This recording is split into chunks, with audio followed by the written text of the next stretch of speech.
একটা ছেলে গল্প বলছিল বলছিল আমি ওকে ভালোবাসতাম, খুব ভালোবাসতাম।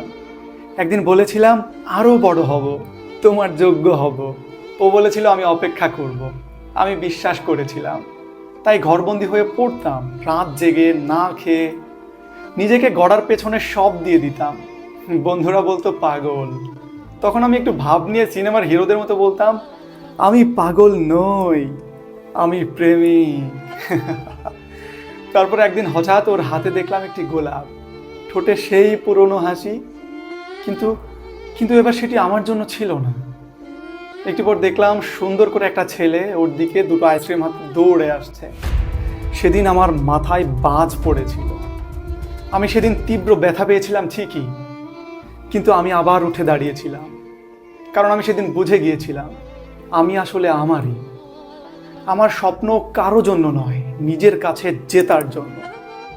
তারপর আমি আর পেছনে ফিরে তাকাইনি। সে চলে গেছে, ঠিকই করেছে। সে হয়তো ভালোই আছে, আমিও ভালো আছি। শুধু ভালো নয়, বেশ ভালো আছি।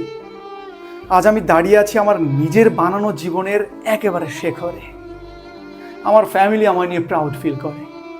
যে শোরুমে গিয়ে প্রতিদিন 17,000 টাকার জুতো জোড়া দেখে আসতাম, কিনতে পারতাম না, সে শোরুমের ওনার এখন আমায় নিয়ে গিয়ে তাদের নতুন ব্রাঞ্চ উদ্বোধন করায়। এটি আমার গল্প।